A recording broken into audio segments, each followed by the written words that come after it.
So ನಮಸ್ಕಾರ ಕನ್ನಡ ಅಭಿಮಾನಿಗಳೇ, ನಾನಿವತ್ತು ಹೊರಟಿರೋದು ಬನವಾಸಿ ಗೊತ್ತಲ್ಲ ನಿಮಗೆ, ಕೇಳಿದ್ರಲ್ಲ, ಈ ಒಂದು ಕದಂಬರದು ಹಳೆಯ ರಾಜಧಾನಿ. ಸೊ 5ನೇ ಶತಮಾನದ ದೇವಸ್ಥಾನ ಬನವಾಸಿಯಲ್ಲಿ ಒಂದು ಮಧುಕೇಶ್ವರ ಅಂತ ದೇವಸ್ಥಾನ ತುಂಬಾನೇ ಅದ್ಭುತ ಆಗಿದೆ ಗುರು. ಇವತ್ತು ನಾನು ಅಲ್ಲಿ ಹೋಗ್ತಾ ಇದ್ದೇನೆ, ಹೋಗ್ತೀನಿ, ಆ ದೇವಸ್ಥಾನ ನಿಮ್ಗೂ ಕೂಡ ತೋರಿಸ್ತೀನಿ. ಸೊ ಇನ್ನೊಂದು ಹೇಳ್ಬೇಕು ಏನಂತ ಹೇಳಿದ್ರೆ, ಇದು ಬೆಂಗಳೂರಿಂದ 389 ಕಿಲೋಮೀಟರ್ ಆಗತ್ತೆ. ಕರೆಕ್ಟಾಗಿ ಬೆಂಗಳೂರಿಂದ 389 ಕಿಲೋಮೀಟರ್ ಬನವಾಸಿಗೆ. ಇದು ಕದಂಬರದು ಹಳೆಯ ದೇವಸ್ಥಾನ, ಪುರಾತನವಾದ ದೇವಸ್ಥಾನ. ನೋಡೋಕ್ ತುಂಬಾನೇ ಇದೆ ಗುರು. ನಮ್ಮ ಕರ್ನಾಟಕದಲ್ಲಿ ಹೇಳ್ತೀನಿ ನೋಡಿ, ಎಷ್ಟೊಂದು ದೇವಸ್ಥಾನಗಳಿದೆ, ಅದರಲ್ಲಿ ಇದು ಒಂದು ಪ್ರಾಚೀನ ದೇವಸ್ಥಾನ. ಯಾರು ಕೂಡ ಅಷ್ಟೇ ಇಂಥ ದೇವಸ್ಥಾನಗಳಿಗೆ ಯಾವನ್ ಗುರು ಹೋಗ್ತಾನೆ ಅಷ್ಟೊಂದು ದೂರ ತುಂಬಾ ವೇಸ್ಟು ಅನ್ಕೊಳ್ತಾರೆ. ಗುರು ಹೇಳ್ತೀನಿ ನೋಡಿ, ನಮ್ಮ ಕರ್ನಾಟಕ ಸಂಸ್ಕೃತಿನ ಉಳಿಸ್ಬೇಕು ಅಂದ್ರೆ ನಮ್ಮ ಕೈಲಾಗುತ್ತೆ ಹೊರತು ಬೇರೆ ಕೈಲಿ ಯಾರ ಕೈಲೂ ಆಗಲ್ಲ. ನೀವುಗಳು ಕೂಡ ಬರ್ಬೇಕಾಗತ್ತೆ. ಇಂಥ ದೇವಸ್ಥಾನಗಳನ್ನ ನೋಡಿ ನಮ್ಮ ಒಂದು ಕರ್ನಾಟಕದ ಒಂದು ಚರಿತ್ರೆಗಳು ಇದರಲ್ಲಿ ಹಲವಾರು ಸಿಗುತ್ತೆ. ಪಂಪ ಕೂಡ ಅಷ್ಟೇ. ಇಲ್ಲಿ ಅವ್ರದ್ದು ಒಂದು ಕಾವ್ಯ ನಾಮಗಳೆಲ್ಲ ಈ ಒಂದು ದೇವಸ್ಥಾನದಲ್ಲಿ ಬರ್ದಿರಂತೆ. ನೋಡ್ತೀನಿ ಗುರು, ಬನ್ನಿ, ನಾನು ನಿಮಗೆ ತೋರಿಸ್ತೀನಿ ಈ ಬನವಾಸಿನ. ಸೊ ಇವತ್ತು ನಾನು ಕಾರಲ್ಲಿ ಬಂದಿದ್ದೀನಿ, ಕಾರಲ್ಲೇ ಹೋಗ್ತಾ ಇದ್ದೀನಿ. ಈ ಬನವಾಸಿ ಆಗಿರ್ಬೋದು, ಬನವಾಸಿ ಸುತ್ತಮುತ್ತ ಬೇರೆ ಬೇರೆ ದೇವಸ್ಥಾನಗಳಾಗಿರ್ಬೋದು ಗುರು, ಒಂದ್ಸಾರಿ ಬಂದ್ರ ಎಲ್ಲ ದೇವಸ್ಥಾನ ನೋಡ್ಕೊಂಡು ಹೋಗ್ತೀನಿ. ಇನ್ನೂ ಕೂಡ ಅಷ್ಟೇ, ಎಲ್ಲಾದ್ರೂ ಹೋದ್ರೆ ಎಲ್ಲ ದೇವಸ್ಥಾನಗಳು ನೋಡಿ ನಿಮ್ಗೂ ಕೂಡ ತೋರಿಸ್ತೀನಿ, ಆಯ್ತಾ? ನೀವು ನೋಡಿರ್ಬೋದು ಈ ಒಂದು ಪ್ರಕೃತಿ ಸೌಂದರ್ಯ. ಇಲ್ಲಿ ಒಂಥರ ನೋಡಿ, ಇಲ್ಲಿ ಬರೀ ಕಾಡು. ಸೊ ಚೆನ್ನಾಗಿದೆ ಗುರು. ಸೊ ಆಲ್ಮೋಸ್ಟ್ ಬನವಾಸಿ ಕಡೆಗೆ ಬಂದಿದ್ದೀರಿ. ಬನವಾಸಿಯಲ್ಲಿ ಈ ಕೇದಾರನಾಥ ದೇವಾಲಯಕ್ಕೆ ಬರ್ತಾ ಇದ್ದೀರಿ. ನೋಡ್ಬೋದು ಜನಗಳೆಲ್ಲ ಬರ್ತಾ ಇದಾರೆ, ನಿಮ್ಗೆ ಕಾಣಿಸ್ತಾ ಇದೆ. ಬನ್ನಿ ಹೋಗೋಣ. ಈಗ ಬಂದಿರೋದು ಬನವಾಸಿಗೆ. ನೀವು ನೋಡ್ತಾ ಇರ್ಬೋದು, ಉಮಾ ಮಧುಕೇಶ್ವರ ದೇವಸ್ಥಾನಕ್ಕೆ ಬಂದಿದ್ದೀರಿ. ಇದ್ರ ಬಗ್ಗೆ ಹೇಳಬೇಕು ಅಂದರೆ ತುಂಬ ವಿಶಿಷ್ಟವಾಗಿದೆ ಗುರು. ಮೊದಲು ನಿಮಗೆ ಇದು 5ನೇ ಶತಮಾನದಲ್ಲಿ ಆಳ್ವಿಕೆ ಮಾಡೋಂಥ ಕದಂಬರು ಇರ್ತಾರಲ್ವ, ಅವ್ರು ಕಟ್ಸಿರೋಂಥ ಒಂದು ದೇವಾಲಯ ಇದು. ಅವರು ಆಳ್ವಿಕೆ ಮಾಡಿದಂಥ ಒಂದು ದೇವಾಲಯ. ಫಸ್ಟ್ ಆಫ್ ಆಲ್ ಏನಂದರೆ, ಇದು ಕರ್ನಾಟಕದ ಮೊದಲ ರಾಜಧಾನಿ ಆಗಿತ್ತು. ಯಾರಿಗೂ ಗೊತ್ತಿರಲಿಲ್ಲ ಇದು. ಮೊದಲು ಇವಾಗ ಇರೋದು ಬೆಂಗಳೂರು ಅನ್ಕೊತಾರೆ ಗುರು, ಆದರೆ ಮೊದಲು ಬಂದ್ಬಿಟ್ಟು ಈ ಒಂದು ಬನವಾಸಿನೇ ಕರ್ನಾಟಕದ ಒಂದು ರಾಜಧಾನಿ ಆಗಿತ್ತು. ಆವಾಗ 5ನೇ ಶತಮಾನದಲ್ಲಿ ಈ ಊರು ಬಂದು ಈ ಕದಂಬರ ಆಳ್ವಿಕೆ ಬಂದು ತುಂಬ ಸ್ಟ್ರಾಂಗ್ ಆಗಿದ್ರು, ತುಂಬ ಸ್ಟ್ರಾಂಗ್ ಬಲಿಷ್ಠರಾಗಿದ್ರು. ಸೊ ಅದಕ್ಕೋಸ್ಕರ ಈ ಕರ್ನಾಟಕದಲ್ಲಿ ಇದೇ ಫಸ್ಟ್ ರಾಜಧಾನಿಯಾಗಿ ಮಾಡಿಕೊಂಡಿದ್ರು. ಸೊ ಈ ಬನವಾಸಿ ದೇವಸ್ಥಾನ ಬಂದು 1500 ವರ್ಷಗಳ ಹಿಂದೆ ಈ ಕದಂಬರು ರಾಷ್ಟ್ರಕೂಟರು ಅವರು ಇರುವಂಥ ಒಂದು ಆಳ್ವಿಕೆಯಲ್ಲಿ ಅಮರ ಶಿಲ್ಪಿ ಜಕಣಾಚಾರ್ಯ ಅಂತ ಇದ್ದಾರೆ. ಅಮರ ಶಿಲ್ಪಿ ಜಕಣಾಚಾರ್ಯ ಅವರು ನಿರ್ಮಿಸಿರುವಂಥ ಕಟ್ಟಿರುವಂಥ ಒಂದು ದೇವಾಲಯ, ತುಂಬ ಪುರಾತನವಾದ ದೇವಾಲಯ. ನೀವು ನೋಡ್ಬೋದು ಈ ಬನವಾಸಿಯಲ್ಲಿ ಸಿಗೋದು. ಬನ್ನಿ ನೋಡೋಣ. ಇದೊಂದು 2ನೇ ಶತಮಾನದಲ್ಲಿ ಇರುವಂಥ ಒಂದು ದೇವಸ್ಥಾನ ಇದೆ. ಇಲ್ಲಿ ಒಂದು ಸಂಸ್ಕೃತಿಗಳಿರ್ಬೋದು, ಪಾರಂಪರೆಗಳಿರ್ಬೋದು. ಸೊ ಇಲ್ಲಿ ಕನ್ನಡ ಶಾಸನಗಳಿರ್ಬೋದು ಎಲ್ಲ ಸಿಗುತ್ತೆ ಗುರು. ನೀವೊಂದು ನೋಡೋದಕ್ಕೆ ಒಂಥರ ಅದ್ಭುತ ಅಂತ ಅನಿಸುತ್ತೆ ಈ ದೇವಸ್ಥಾನ. ನೀವು ನೋಡ್ತಾ ಇರ್ಬೋದು, ಈ ಎಂಟ್ರೆನ್ಸ್ ಇದು ಬನವಾಸಿಗೆ. ಬನ್ನಿ, ಅದ್ರ ಬಗ್ಗೆ ಇನ್ನಷ್ಟು ನಿಮಗೆ ಮಾಹಿತಿ ಹೇಳ್ಕೊಡ್ತೀನಿ. ಸೊ ಇದು ಎಂಟ್ರೆನ್ಸು, ನೀವು ನೋಡ್ಬೋದು. ಬಂದ ತಕ್ಷಣ ನಿಮಗೆ ಒಂದು ಪುರಾತನ ದೇವಾಲಯ ಇದು ಗುರು. 2ನೇ ಶತಮಾನ ಅಂದ್ರೆ ಎಷ್ಟು ಗುರು? ಆ 2ನೇ ಶತಮಾನದಲ್ಲಿ ಪ್ರವಾಸಿಗರು ಅಷ್ಟೇ ಸುಮಾರು ಜನ ಬರ್ತಾರೆ. ಸ್ಕೂಲ್ ಮಕ್ಕಳು ಕೂಡ ಅಷ್ಟೇ. ಇಷ್ಟು ಜನ ನಾವು ಬರ್ಬೇಕಾದ್ರೆ ನೋಡಿದರೆ ಸುಮಾರು ಜನ ಬರ್ತಾರೆ ಈ ಒಂದು ಪ್ರವಾಸಿ ತಾಣಕ್ಕೆ ವಿಸಿಟ್ ಮಾಡ್ತಾ ಇದ್ದಾರೆ. ಬನ್ನಿ, ನಾವು ಇನ್ನಷ್ಟು ಮಾಹಿತಿ ಹೇಳ್ಬೋದು.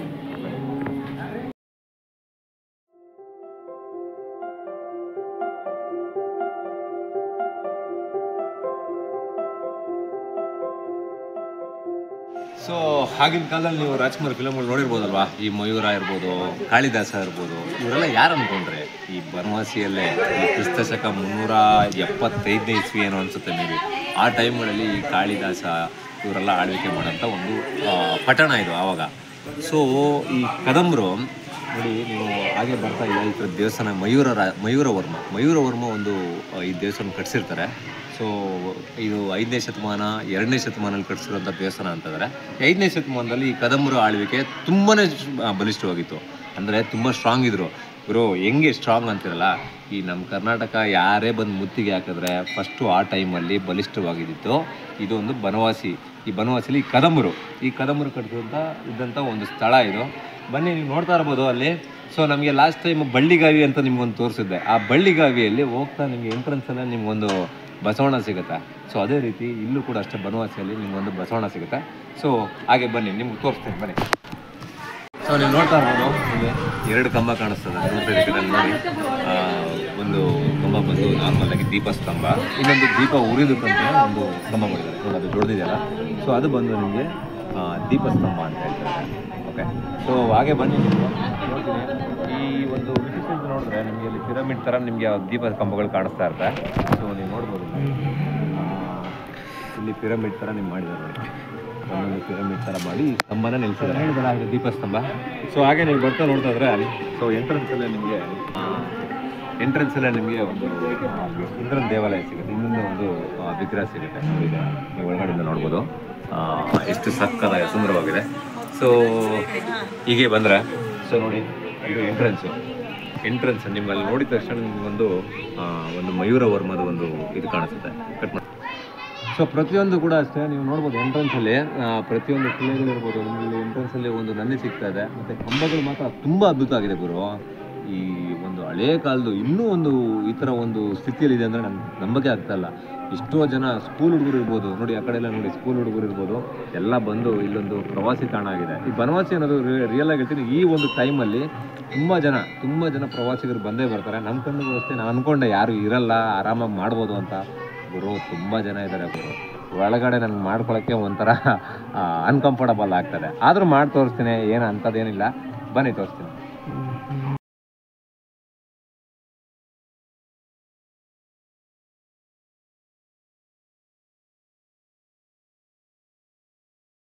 ಸೊ ಬನ್ನಿ ನೋಡೋಣ. ಈ ಒಂದು ಮಧುಕೇಶ್ವರ ದೇವಸ್ಥಾನದಲ್ಲಿ ಕಂಬಗಳಿರ್ಬೇಕು ನೋಡಿ, ನೀವು ಇಲ್ಲಿ ಒಂದೇ ಕೆತ್ತನೆಯಲ್ಲಿ ಮಾಡಿದಂಥ ಒಂದು ಕಂಬಗಳು. ಸೊ ಹಾಗೆ ಬರ್ತಾ ನೀವು ನೋಡ್ತಾ ಇದ್ದಾರೆ, ಈ ಒಂದು ಕಂಬಗಳಿಗೂ ಒಂದು ಸಂಸ್ಕೃತಿ, ಒಂದು ಕಲೆನ ಒಂದು ಬಿಂಬಿಸ್ತಾ ಇದೆ. ಕರ್ನಾಟಕದಲ್ಲಿ ಇದೊಂದು, ಕರ್ನಾಟಕ ಅಂತ ಹೇಳಿದ್ರೆ ತಪ್ಪಾಗತ್ತಾ, ಇದು ಆ್ಯಕ್ಚುಲಿ ಒಂದು ಇಂಡಿಯಾದಲ್ಲೇ ಒಂದು ಸುಪ್ರಸಿದ್ಧ ತಾಣ ಆಗಿದೆ. ಸೊ ಎಸ್ಪೆಷಲಿ ಇದು ಮಧುಕೇಶ್ವರ ದೇವಸ್ಥಾನ ಅಂತೂ ತುಂಬ ಹಳೆ ದೇವಸ್ಥಾನ, 2ನೇ ಶತಮಾನ ಅಂದರೆ ಏನು ಗುರು, ತಮಾಷೆನ ಗುರು. ಬನ್ನಿ ತೋರಿಸ್ತೀನಿ ಹಾಗೆ ನಿಮಗೆ. ಸೊ ಇಲ್ಲಿ ಬಂದರೆ ನಂದಿ ತೋರುತ್ತೆ, ಹಾಗೆ ಬನ್ನಿ ನೋಡಿ.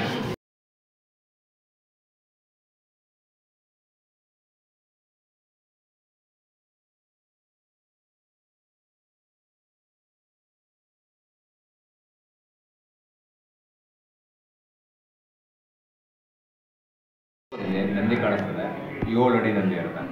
ಸೊ ಇದೊಂದು ವಿಶಿಷ್ಟತೆ ಏನು ಗೊತ್ತಾ, ಈ ಒಂದು ನಂದಿ ಒಂದು ಕಣ್ಣು ಬಂದು ಒಂದು ಗರ್ಭಗುಡಿ, ಒಂದು ಶಿವನ ಒಂದು ಗರ್ಭಗುಡಿಗೆ ಒಂದು ಕಣ್ಣಿದೆ. ಸೊ ಇನ್ನೊಂದು ಕಣ್ಣು ಬಂದ್ಬಿಟ್ಟು ಅದೇ ರೀತಿ ನಿಮಗೆ ಪಾರ್ವತಿ ಕಡೆ ಒಂದು ಕಣ್ಣಿರುತ್ತೆ.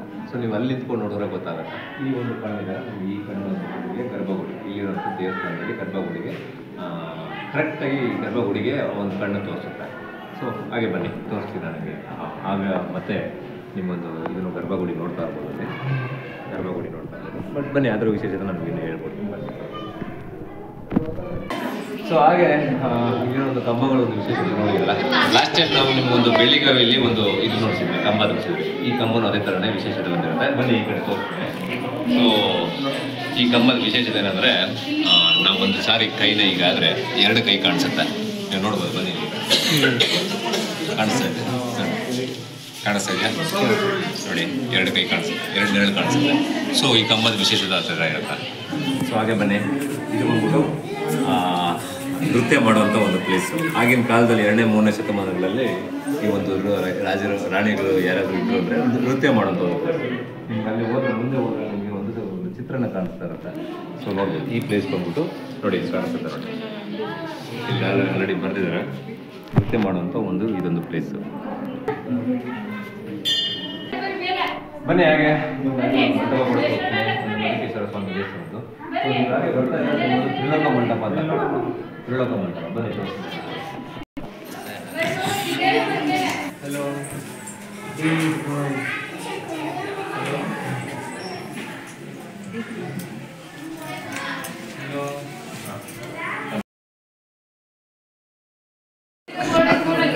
ಸೊ ನೋಡ್ಬೋದು ನಿಮಗೆ ಒಂದು ತ್ರಿಲೋಕ ಮಂಟಪ ಕಾಣಿಸ್ತದೆ. ದೇವಸ್ಥಾನದಿಂದ ನೀವು ಒಳಗಡೆ ಎಂಟ್ರೆನ್ಸ್ ಒಂದು ಎಡಗಡೆ ಸಿಗುವಂಥ ಒಂದು ಮಂಟಪ ನೋಡಿ ಇಲ್ಲಿ ಕಾಣಿಸ್ತದೆ, ತ್ರಿಲೋಕ ಮಂಟಪ. ಸೊ ನೀವು ಹಾಗೆ ನೋಡ್ತಾ ಇದ್ರೆ ಇದೊಂದು ಎಂಟು ಆನೆಗಳಿಂದ ಒಂದು ಈ ಲೋಕವನ್ನು ಒಂದು ಮಂಟಪವನ್ನು ಹೊತ್ತಿರುತ್ತೆ. ಸೊ ಈ ಕಡೆ ಒಂದು ಆನೆ ಕಾಣಿಸುತ್ತೆ. ನೀವು ಇದೇ ರೀತಿ ಬಂದರೆ ಆನೆ ಟೋಟಲ್ ಇದೇ ಥರನೇ ನಿಮಗೆ ಅಲ್ಲೆರಡು ಇಲ್ಲೆರಡು ಟೋಟಲ್ ಎಂಟು ಆನೆಗಳು ಈ ಮಂಟಪವನ್ನು ಹೊತ್ತಿರುತ್ತೆ ಅಂತ ಹೇಳ್ತಾರೆ. ಸೊ ಇದ್ರದ್ದು ವಿಶೇಷತೆ ಏನಂದರೆ ನೋಡಿ ನಿಮಗೆ ಇದೊಂದು ಲೋಕ ಕಾಣುತ್ತೆ. ಇದು ಬಂದ್ಬಿಟ್ಟು ತ್ರಿಲೋಕ. ಒಂದು ನಿಮಗೆ ಪಾತಾಳ ಲೋಕ ಅಂತಾರೆ. ಸೊ ಈ ಪಾತಾಳ ಲೋಕದಲ್ಲಿ ನಿಮ್ಮೊಂದು ನಾಗ ಲೋಕ ಕೂಡ ಅಂತಾರೆ. ನೀವು ನೋಡ್ಬೇಕು ನಾಗ ಕೂಡ ಕಾಣಿಸ್ತಾರೆ. ಸೊ ಇದು ಮಂಟಪ. ಇಲ್ಲಿ ಈ ಕಡೆ ಬಂತು ಅಂದರೆ ನಿಮಗೆ ಭೂಮಿ ಮಂಟಪ ಕಾಣಿಸುತ್ತೆ. ಸೊ ನಿಮಗೆ ಈ ಮಂಟಪ ಬಂದು ಕೈಲಾಸ ಪರ್ವತ ಅಂದರೆ ಕೈಲಾಸ ಮಂಟಪ ಅಂತ ಹೇಳ್ತಾರೆ. ಸೊ ನೀವು ಹಾಗೆ ನೋಡ್ಬೋದು ಇದೊಂದು 3ನೇ ಮಂಟಪ ಕೈಲಾಸ ಅಂತ ಬರುತ್ತೆ. ಈ ಕೈಲಾಸದಲ್ಲಿ ನಿಮಗೆ ಶಿವ ಪಾರ್ವತಿ ಒಂದು ಕಾಣಿಸ್ತದೆ. ಸೊ ಇದಕ್ಕೋಸ್ಕರ ಇದು ತ್ರಿಲೋಕ ಮಂಟಪ ಅಂತ ತುಂಬ ಅದ್ಭುತವಾಗಿದೆ. ನೋಡ್ತಾ ಇರ್ಬೋದು ಆಯ್ತಾ. ಬನ್ನಿ ಹೊರಗಡೆ ಹೋಗ್ಬರೋಣ ಬನ್ನಿ. ಸೊ ವೀಕ್ಷಕರೇ, ಇದೊಂದು ಗಂಟೆ ನೋಡ್ತಾ ಇರ್ಬೋದು ನೀವು. ಈ ಗಂಟೆ ಬಂದು ನಿಮಗೊಂದು 400 ವರ್ಷ ಹಳೆ ಗಂಟೆ ಆಗಿರಲ್ಲ. ಸೊ ವಿಶಿಷ್ಟತೆ ಏನು ಗೊತ್ತಾ, ಈ ಗಂಟೆ ಒಂದು ಸಾರಿ ಓಡಿದ್ರೆ ನಿಮ್ಗೆ ಏನಿಲ್ಲ ಅಂದರೆ 1 ನಿಮಿಷವರೆಗೂ ನಿಮಗೆ ಓಂ ಅಂತ ಒಂದು ಕೇಳ್ತಾ ಇರುತ್ತೆ. ಬನ್ನಿ ಒಂದ್ಸರಿ ಚೆಕ್ ಮಾಡೋಣ ಬನ್ನಿ. ಸೊ ನೋಡಿ ಒಂದ್ಸರಿ ಹೊಡಿತೀನಿ ಈ ಗಂಟೆ. ಸೊ ಅದರಿಂದ ಬರುವಂಥ ಒಂದು ಓಂ ಶಬ್ದ 1 ನಿಮಿಷವರೆಗೂ ಕೇಳಿಸುತ್ತೆ ಅಂತಂದರೆ ಆಗಿನ ಕಾಲದಲ್ಲಿ ಮಾಡಿರುವಂಥದ್ದು. ಚೆಕ್ ಮಾಡ್ತೀನಿ ನೋಡಿ.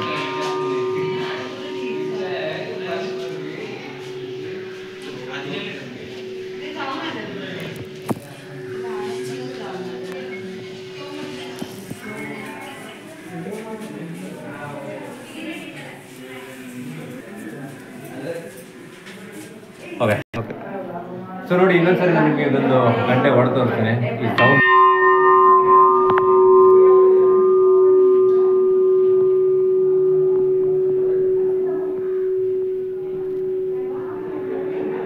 ಕೇಳಿಸ್ತಿದೆ ನಿಮಗೆಲ್ಲ? ಈ ಕಡೆ ತಿಳ್ಸಮ್ಮ ಇವ್ರನ್ನೆಲ್ಲ ನೋಡ್ಸೋ. ಎಲ್ಲ ಯಾವ ಊರು ನಿಮ್ದಲ್ಲ? ಎಲ್ಲ ಬಿಜಾಪುರದಿಂದ ಬಂದಿದ್ದಾರೆ. ಸೊ ವೀಕ್ಷಕರೇ ನೋಡ್ಬೋದು ನೀವು ಇಲ್ಲಿ ಎಲ್ಲ ಸ್ಕೂಲ್ಗಳಿಂದ ಒಂದು ಟ್ರಿಪ್ ಅಂತ ಬರ್ತಾರೆ ಈ ಒಂದು ಮಧುಕೇಶ್ವರ ದೇವಸ್ಥಾನಕ್ಕೆ. ಎಲ್ಲರೂ ಕೂಡ ಬಿಜಾಪುರದಿಂದ ಬಂದರೆ ಮುಖಗಳು ಸ್ವಲ್ಪ ಕಪ್ಪು ಕಾಣಿಸ್ತಾ ಇದೆ. ನಾನು ಕಪ್ಪು ಕಾಣಿಸ್ತಾ ಇದ್ದೀನಿ. ಎಲ್ಲ ನೋಡ್ರಿ ಮುಖಗಳು ತೋರಿಸ್ಬಿಡ್ರಿ. ಈ ಚಾನಲ್ ಬಂದು ಕರ್ಮಕಾಂಡ ಗುರು ಅಂತ. ಈ ಚಾನಲ್ ಹೆಸರು ಕರ್ಮಕಾಂಡ ಗುರು ಅಂತ. ನಿಮ್ಮ ಮನೆಗೆ ಹೋದ್ಮೇಲೆ ನೋಡಿ ನೆಕ್ಸ್ಟ್ ವೀಕ್ ಅಪ್ಲೋಡ್ ಆಗಿರುತ್ತೆ. ನಿಮ್ಮ ಮುಖಗಳು ಬಂದಿರುತ್ತೆ. ಇನ್ನೂ ನಿಮಗೆ ಇದ್ರ ಬಗ್ಗೆ ತಿಳಿಸ್ಕೊಡ್ಬೇಕು ಅಂದರೆ ಈ ವಿಡಿಯೋದಲ್ಲಿ ಸಿಗುತ್ತೆ ನಿಮಗೆ. ನೀವು ಬಂದಿರ್ತೀರಾ, ಎಲ್ಲ ನೋಡಿರ್ತೀರಾ, ಏನಂತ ಗೊತ್ತಿರಲ್ಲ. ಸೊ ವಿಡಿಯೋದಲ್ಲಿ ಸಿಕ್ಕಿರುತ್ತೆ ಆಯ್ತಾ. ಸಬ್ಸ್ಕ್ರೈಬ್ ಮಾಡ್ಕೊಳ್ಳಿ, ಆಗ್ತಾ ಇರ್ತೀನಿ. ಬಿಜಾಪುರಿಂದಲ್ಲ, ಆಲ್ ದಿ ಬೆಸ್ಟ್. ನೋಡ್ಕೊಂಬನ್ನಿ ಎಲ್ಲ. ಹಾಗೆ ನೋಡ್ಬೋದು ಇಲ್ಲಿ ಒಂದು ನಾಗದ ಒಂದು ಶಿಲೆ ಕಾಣಿಸ್ತದೆ. ಸೊ ಹಾಗೆ ನೀವು ಹೊರಗಡೆ ಬರ್ತಾ ಇದ್ರೆ ಒಂದು ಎಡಗಡೆ ಇನ್ನೊಂದು ದೇವಸ್ಥಾನ ಸಿಗುತ್ತೆ. ಸೊ ಬನ್ನಿ ನೋಡ್ಕೊಂಡು ನೋಡಿ. ಸದಾಶಿವೇಶ್ವರ ಅಂತ ಒಂದು ದೇವಸ್ಥಾನ ಸಿಗುತ್ತೆ. ಒಂದು ಲಿಂಗು ನೀವು ಒಳಗಡೆ ನೋಡಿ ಕಾಣಿಸ್ತಾ ಇರ್ಬೋದು. ಮತ್ತು ಇಲ್ಲೊಂದು ನಿಮಗೊಂದು ನಂದಿ ಸಿಗುತ್ತೆ. ಸೊ ಹಾಗೆ ಈ ಕಡೆ ಬನ್ನಿ ಇನ್ನೊಂದಿದೆ. ಸೊ ನೋಡ್ತಾ ಇರ್ಬೋದು ನೀವು ವೀರಭದ್ರರು. ಸೊ ಎಲ್ಲ ದೇವಸ್ಥಾನಗಳು ಕೂಡ ಒಂದು ವೀರಭದ್ರ ಒಂದು ಸ್ವಾಮಿದು ಒಂದು ಇದ್ದೇ ಇರುತ್ತೆ. ಸೊ ನೋಡಿ ವೀಕ್ಷಕರೇ, ನಿಮ್ಗೆ ಹೇಳ್ತಲ್ಲ ಆಗಲೇ ನಿಮ್ಮೊಂದು ಬೆಳ್ಳಿಗಾವಿಯಲ್ಲಿ ಭುವನೇಶ್ವರ ಒಂದು ಹೂ ತೋರಿಸ್ತದೆ. ಸೊ ಅದೇ ರೀತಿಯಾಗಿ ನೋಡಿ ಈ ಡಿಸೈನಲ್ಲಿ ಒಂದು ಭುವನೇಶ್ವರಿ ಹೂ ನಿಮ್ಗೆ ಕಾಣಿಸ್ತದೆ. ಎಲ್ಲೂ ಕೂಡ ನೀವು ಕಾಣಿಸ್ಬೋದು. ಸೊ ಏನೋ ಒಂದು ವಿಶೇಷತೆ ಇದೆ ಗುರು. ಬೆಳ್ಳಿಗಾವಿ ಇರ್ಬೋದು, ಬಂದಲಕ್ಕಿ ಇರ್ಬೋದು, ಇಲ್ಲೊಂದು ಬನವಾಸಿ ಇರ್ಬೋದು, ಈ ಎಲ್ಲ ದೇಶಗಳಿಗೆ ಏನೋ ಒಂಥರ ಲಿಂಕ್ ಇದೆ. ಇದು ರಾಷ್ಟ್ರಕೂಟರು, ಕದಂಬರು ಇವರೆಲ್ಲ ಆಳಿರುವಂಥ ಒಂದು ರಾಜ್ಯ ಅಲ್ವಾ ಇದು. ಸೊ ಅದಕ್ಕೋಸ್ಕರ ಸೊ ಎಲ್ಲ ಡಿಸೈನ್ಗಳಿರ್ಬೋದು, ಎಲ್ಲ ಒಂದು ಕಂಬಗಳಿರ್ಬೋದು ಒಂದೇ ಶೈಲಿಯಲ್ಲಿ ನಿರ್ಮಿತವಾಗಿದೆ. ಆ ದೇವಸ್ಥಾನಗಳು ಕೂಡ ಅಷ್ಟೇ ಅದೇ ಥರ ನಿರ್ಮಿತವಾಗಿದೆ.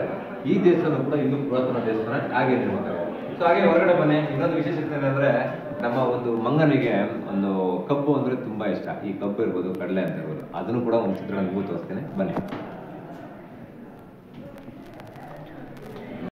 ಇದೊಂದೇ ಅಲ್ಲ, ಕಬ್ಬು ಮತ್ತು ಕಡಲೆ. ಇದು ಕಬ್ಬು, ಇದು ಇಲ್ಲಿದೆ ಇದೆ. ಸೊ ನೀವು ನೋಡ್ತಾ ಇರ್ಬೋದು ನೋಡಿ ಇಲ್ಲೊಂದು ಕಬ್ಬು ತಿಂತಾ ಇರೋದು ಒಂದು ಮಂಗ. ಇದು ಒಂದು ಮಂಗನಿಗೆ ಅಂದರೆ ಹನುಮಂತನಿಗೆ ಕಬ್ಬು ಅಂದರೆ ತುಂಬ ಇಷ್ಟ. ಓಕೆ, ನೀವು ನೋಡ್ತಾ ಇರ್ಬೋದು ಇಲ್ಲಿ ಒಂದು ಹನುಮಂತನಿಗೆ ಈ ಒಂದು ಕಬ್ಬು ತಿನ್ನೋದಕ್ಕೆ ಕಬ್ಬು ಅಂದರೆ ತುಂಬ ಇಷ್ಟ, ಅದು ತಿಂತಾರೆ. ಮತ್ತು ಇಲ್ಲೊಂದು ಕಡಲೆ ಇದೆ ನೋಡಿ, ಬನ್ನಿ ತೋರಿಸ್ತೀನಿ. ಸೊ ನೋಡಿ ಇಲ್ಲಿ ಕಾಣಿಸ್ತದೆ, ಇಲ್ಲಿ ಒಂದು ಕಡಲೆ ತಿನ್ನುವಂಥದ್ದು. ಸೊ ಈ ಚಿತ್ರನೂ ಕೂಡ ಆಗಿನ ಕಾಲದಲ್ಲಿ 2ನೇ ಶತಮಾನದಲ್ಲಿ ಬಿಡಿಸಿರುವಂಥ ಒಂದು ಚಿತ್ರಗಳು. ಎಷ್ಟು ಸೂಪರ್ ಆಗಿದೆ ಅವರು. ಬನ್ನಿ ಹಾಗೆ ಒಂದು ಗರ್ಭಗುಡಿ ನೋಡ್ಕೊಂಬರೋಣ.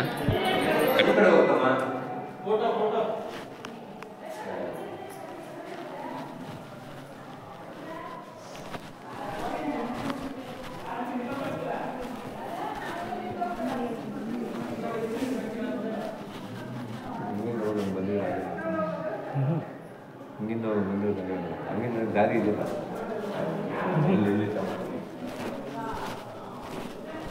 ಭಯ ಇಷ್ಟೊಂದು ಭಯ